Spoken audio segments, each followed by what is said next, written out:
SAR dari pusat ini kurang lebih spesifikasi dan keunggulannya seperti apa ya?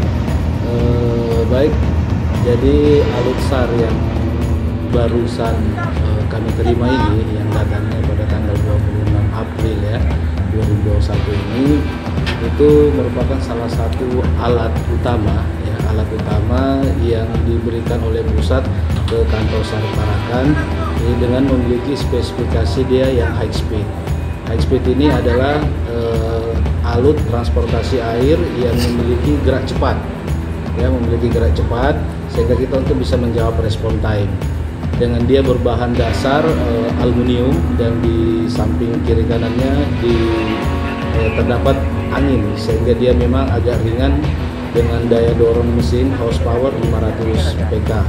Sehingga memang didesain ini spesifikasinya dia untuk bergerak cepat, lincah. Apalagi kita tahu sendiri di daerah Kalimantan Utara ini memiliki sungai-sungai, sehingga memang yang paling efektif itu dengan menggunakan rigid inflatable boat dengan spesifikasi yang high speed ini.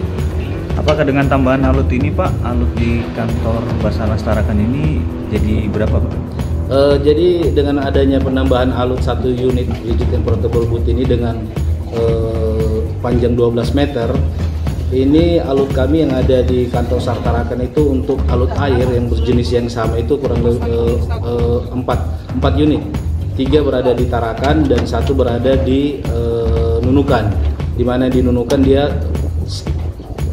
panjangnya lebih kecil, dia cuma 5,8 meter, dan yang di Tarakan ini ada 2 unit yang 12 meter dan 1 unit yang 9 meter. Semua ini memang peruntukan untuk respon time, untuk menjawab respon time dengan bergerak cepat biar masuk di sungai-sungai pun itu efektif. Apalagi spesifikasi yang ada sekarang ini dia desainnya itu bagus sekali untuk bermain di gelombang. Apalagi di depan kita ini di perairan Laut Sulawesi itu kita berada di Alki 2, di mana itu Alki 2 adalah alur pelayaran yang sangat padat, alur pelayaran internasional. Jadi persiapan apa saja Pak yang sudah dilakukan dari personel Basarnas ini untuk pengoperasian alut baru ini? Jadi persiapan kami, alut datang ini bersamaan dengan vendor ataupun penyedia, termasuk dengan teknisinya, sehingga persiapan kami sudah menyiapkan 2 orang personil untuk mengawakinya, di mana sebelum mereka mengawaki, mereka melakukan familiarisasi atau mengenali alut tersebut dan langsung diberikan training oleh pihak vendornya terkait bagaimana pengoperasian speed tersebut. Jadi alut barunya Basarnas Tarakan ini Pak rencananya akan di-standby-kan di mana? Jadi untuk alut baru ini saya akan standby-kan di Tarakan, khususnya di Pelabuhan Tengkayu, di mana Pelabuhan Tengkayu adalah merupakan salah satu sentral yang menghubungkan antara 5 kabupaten kota yang ada di Kalimantan Utara. Sehingga apabila terjadi suatu crash speed yang melayani masyarakat ini, kami langsung cepat mendapatkan informasi dan kami langsung bisa cepat melakukan aksi penyelamatan.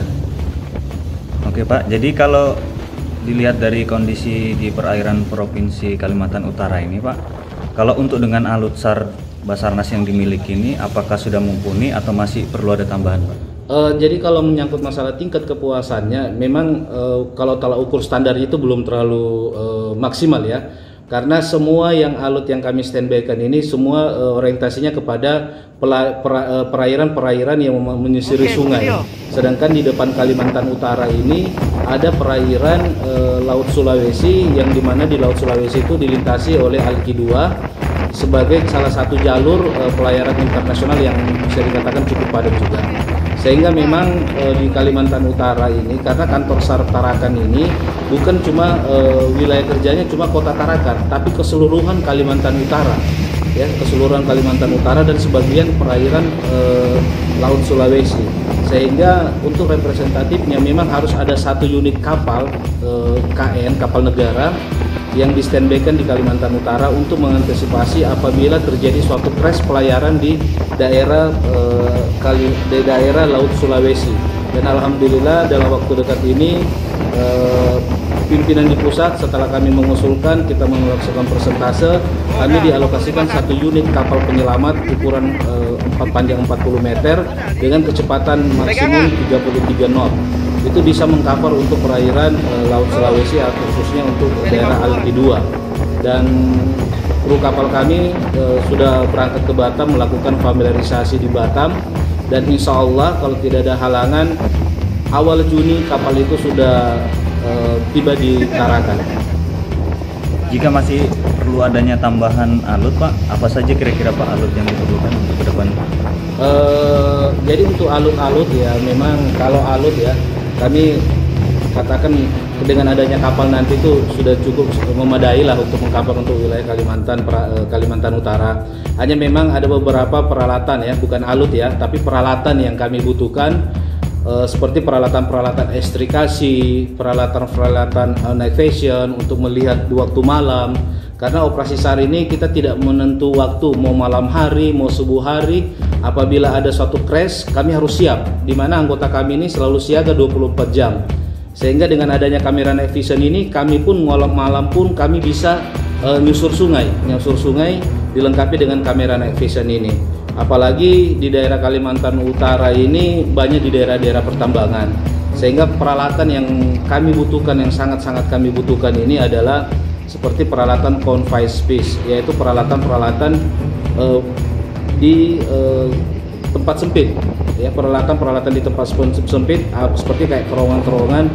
Apalagi seperti kita ketahui bersama, ada di daerah Kalimantan Utara ini yang memiliki tambang emas, yang dimana banyak lubang-lubang tikus yang memang membutuhkan peralatan-peralatan confined space. Jika di tahun ini ada penambahan alut Pak, kira-kira alut apa saja Pak yang biasanya ditambah? Ya, seperti saya katakan di awal tadi bahwa tahun ini kantor ya Basarnas Tarakan ini mendapatkan alokasi pengadaan ya sesuai dengan pengajuan kami di tahun 2020, yaitu 1 unit rigid convertible boat untuk ukuran kelas 1 ya, sejenis rigid convertible boat dengan panjang 12 meter dengan horsepower 500 PK ataupun 250 kali 2, di mana sudah dilengkapi dengan peralatan-peralatan navigasi yang bisa dikatakan cukup canggih ya, karena sudah ada echo sondernya, sudah ada radarnya, sudah ada GPS-nya, maupun alat itu bisa mendeteksi apabila kita sudah berada di kedalaman 1 meter, dia langsung memancarkan semacam sinyal mara bahaya atau alarm.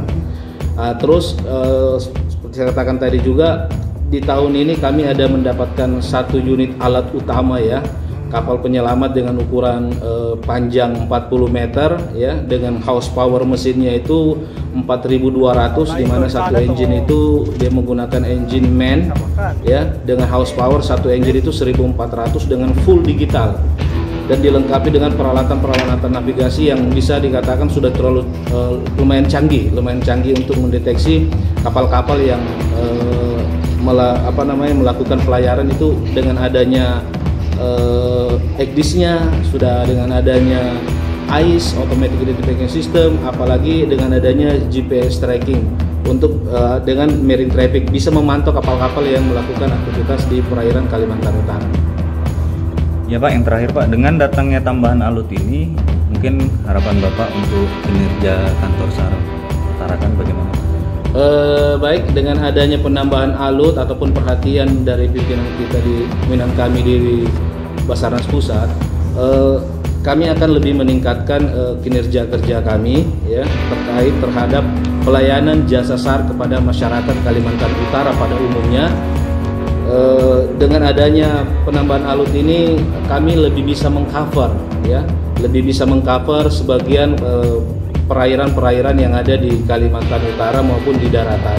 Dan rencananya kami juga ke depan ya, insya Allah nanti kami akan melakukan koordinasi sama pihak Bapak Gubernur untuk kami nanti akan membuka pos unit siaga SAR yang ada di Bulungan. Kita akan rencanakan membuka di sana dengan tujuan buat apa? Untuk bagian darat Kalimantan Utara, karena itu Basarnas ini bukan cuma bekerjanya cuma di air, di darat pun kami juga melakukan kegiatan operasi SAR baik kondisi membahayakan manusia yang diakibatkan oleh human error sendiri ataupun kecelakaan transportasi darat, ataupun mungkin ada bangunan-bangunan runtuh, sehingga dengan adanya nanti pos unit siaga SAR itu nanti akan lebih mudah untuk menjangkau di daerah-daerah yang khususnya yang ada di perbatasan antara Indonesia dan Malaysia di bagian daratannya, sehingga memang ke depan kita lebih intens meningkatkan kemampuan personil di dalam melakukan penyelamatan dengan cara melaksanakan latihan-latihan ataupun melakukan koordinasi dengan instansi satuan samping.